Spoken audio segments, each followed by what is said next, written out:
Hi, I'm Zubi. I'm from the English studio at Cyberjaya. Okay, I'm going to share with you today.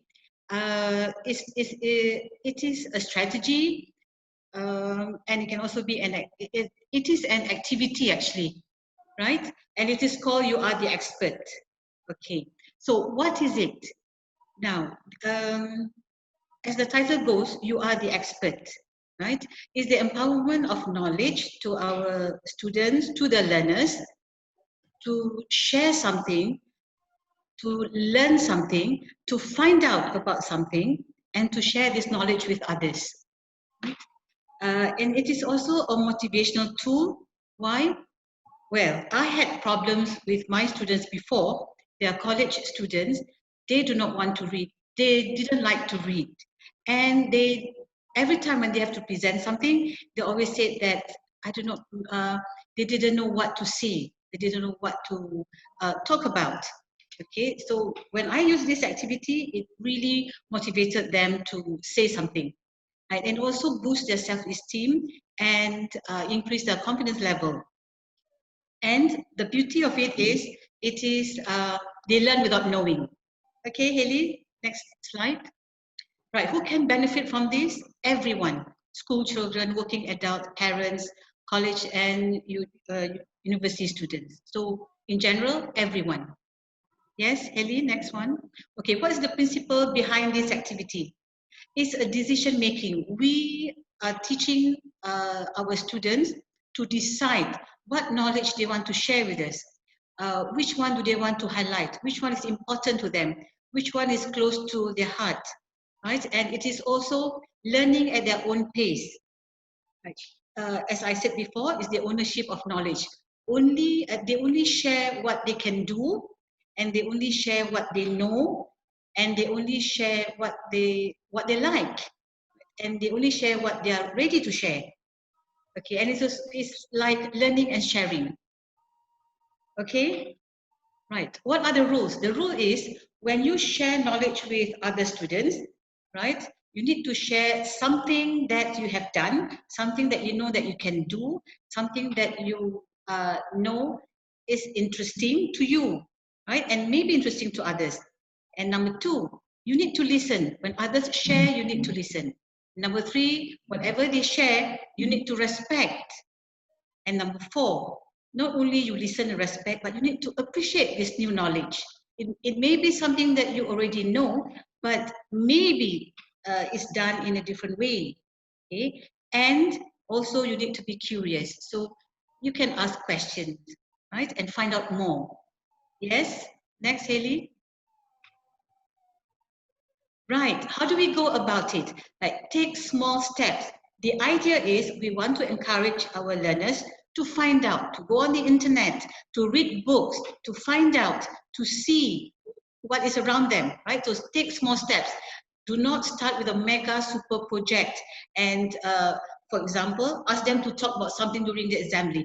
No, you start in class. The teacher can say, right, we have an extra 10 minutes or 5 minutes.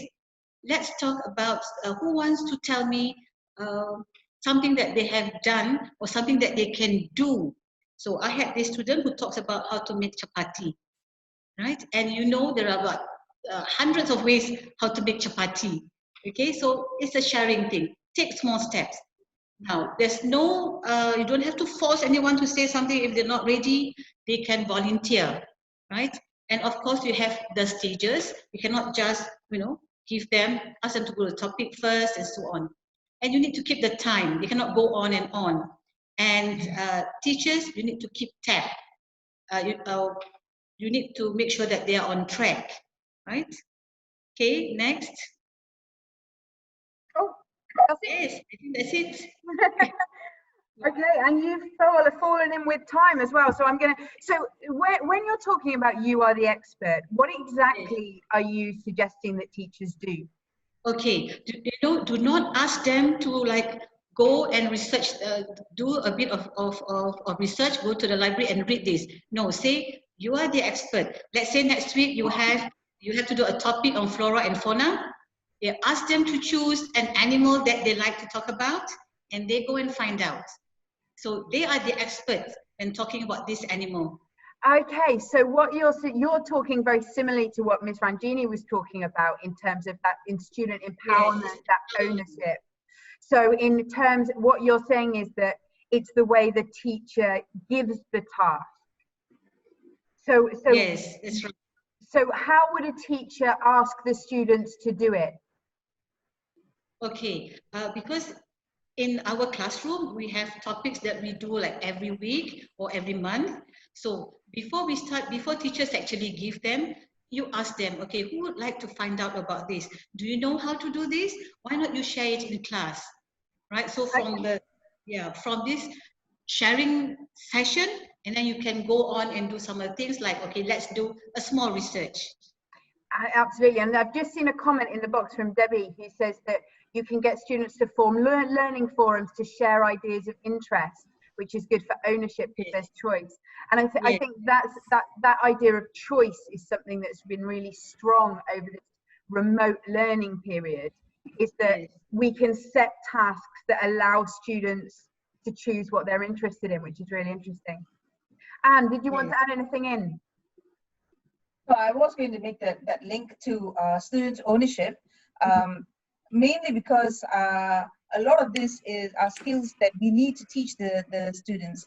A lot of teachers have difficulty trying to get students to take ownership, but I think that as Zubi had mentioned, taking small steps, you know, and incorporating it over time is really key to making sure that students learn how to do this. So thank you for that. Absolutely, thank you. And I think it also feeds into kind of fluency in English or fluency in whatever language that you're teaching. So there's lots of wins with getting students to present.